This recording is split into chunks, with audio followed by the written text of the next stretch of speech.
Ever wondered how fragrance reviewers rate fragrances? Is it just totally some subjective rating scale? Is it objective? Obviously, it's a little bit of both. But I'm going to tell you from my own personal valuing or rating of a fragrance in my own personal collection, and also when I'm reviewing fragrances for my channel, I'm going to tell you the four main factors that I look at when I review a new fragrance. So stay tuned to find out what they are.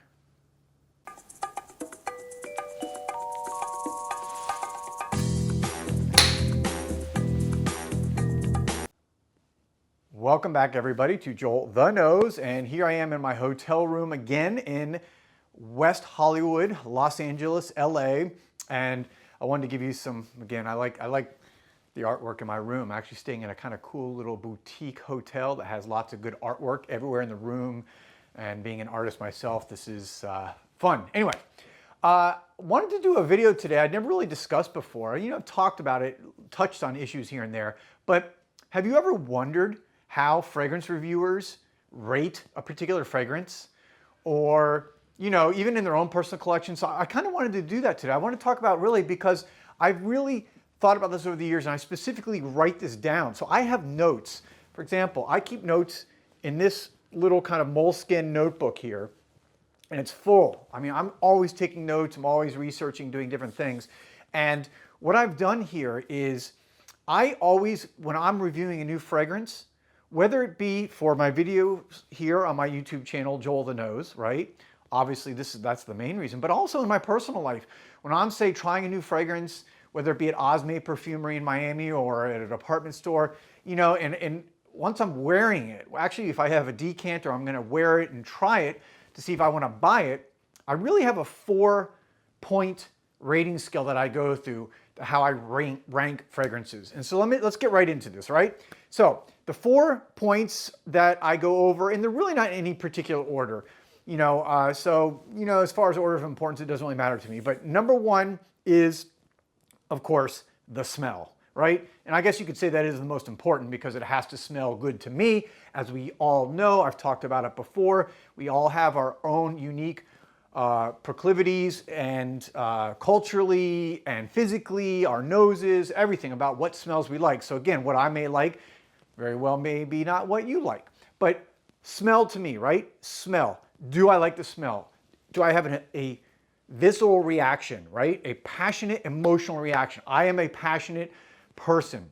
I like to look at things passionately. As you can see, I'm also trying to do things analytically. I like to combine the two. I like to try to combine passion and analysis. But first thing, is there a visceral response? Do I like that smell? When I smell it, do I like it? But it's not just the initial smell.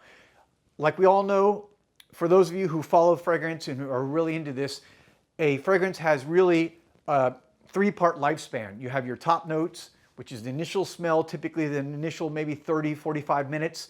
Then you have the mid notes, the heart notes, which is going to be typically for the next couple hours. And then you have the base notes, which are going to be maybe the end or maybe the last however many hours the fragrance lasts. Obviously, that's not a hard, fast rules as far as those times go, but that's roughly what it is. I want to make sure, do I like something at the top, the middle, and the base? I've worn tons of fragrances over the years, especially, I gotta say I'm guilty of this, back before I really got into fragrance, and I would just go through a department store, and the women are spraying, and they spray.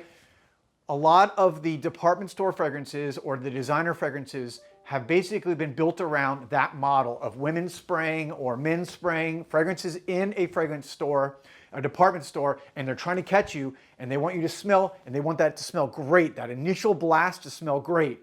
And guess what? After that, it's a dud.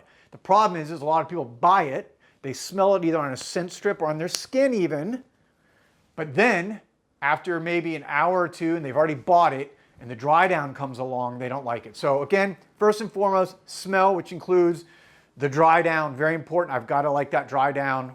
We all know that, but just again, so that's how first element I rate in a fragrance. Secondly, and this is going to be price.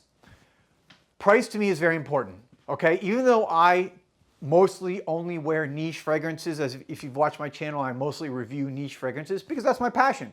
Nothing against designers, cheapies. I own cheapies. You've seen me talk about them. I talk about some designer fragrances also.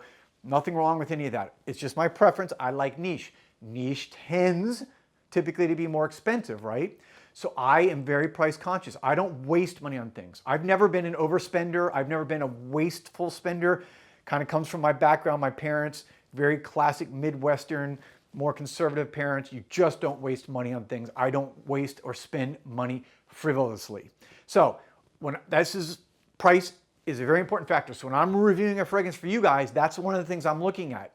A fragrance may be exceptional. It may cost $2,000. Of course, it may be a great fragrance, and there's lots of them like that, or $1,000. But if I'm reviewing something, that's going to knock it down a little bit in my rating scale and how I recommend a fragrance. I typically have a line, or a kind of a line of demarcation, which I would call it, of $2 per milliliter, right? That's what I look at. I like to have a fragrance at that level or below, and to me, that's a great value. Once it gets above that level, doesn't mean I don't like it, but it means I start to rank it a little bit less in my review. So for example, easy example, if you have a 100 milliliter bottle, okay, of a niche fragrance that costs $200, that's right at $2 per milliliter. That is in my realm of where I think that's a good value. If it's, again, assuming the other factors about the fragrance are good. If it's, say, $400 for a 100 milliliter bottle, that's now $4 per ml. Now, in my rankings and my review, that's going to have to be so exceptional because it's getting knocked down on my scale a little bit because of that. So that's just an example. All right, third factor.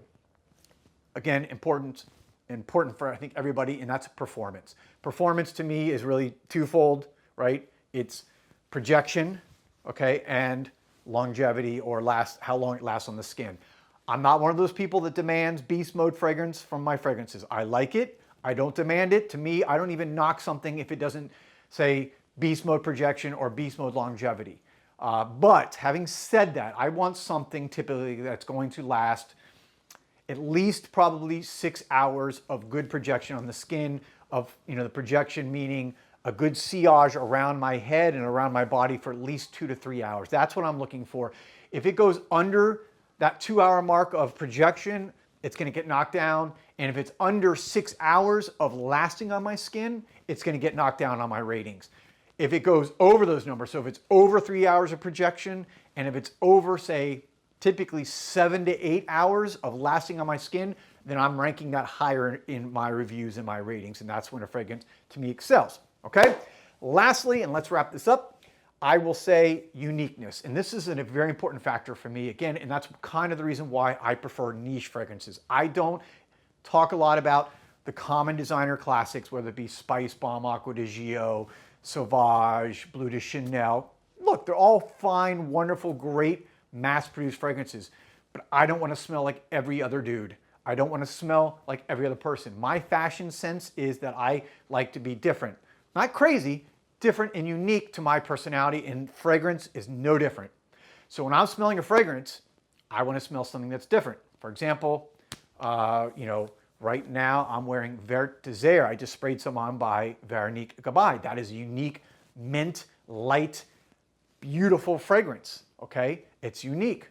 And almost all the fragrances I have are going to be, if I'm going to review them and rate them higher in my scale and my reviews, they're going to be unique. It's not just going to be a common everyday fragrance. For example, I'll take, Acqua di Gio.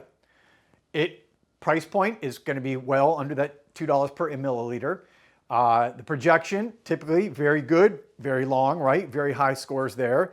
The smell, typically, again, if you like that smell, I don't particularly like it, but it's not a bad smell. It's a good smell to most people, and it's going to be a good, dry down throughout the period, but it's not unique. And the fact that it's so, I guess, it's such a lack of uniqueness, and it's so common that I tend to rank those fragrances lower because of that factor, versus, again, something like Vert Désert or something like, for example, Elle from Arquiste, which is like a dirty barbershop fougere, or New York Intense from Parfums de Marly, or gosh, I don't know, just almost anything by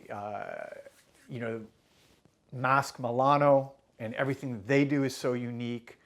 And what else would I say? Mastro del Cuore, Master of the Heart from Peccato Original. These are all such unique fragrances that it just jumps up in my scale.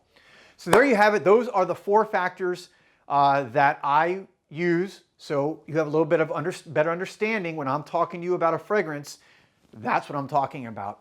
Some videos in the past, I've actually broken it down specifically in the videos and talk about it and give numerical rankings. I don't know if that gets, to me, that takes fragrance a little bit too analytical and a little bit too number-based rather than feelings and emotions. So I don't do that, break it into actual numbers. I used to do that on a scale of 1 to 10 based on those 4 factors. But anyways, there you have it. This is JoelTheNose. Thank you guys for watching. Thank you for your subscribers. Thank you for all your passion, your comments, and your support. I'll be back soon, of course, with another video. Take care, peace, and love.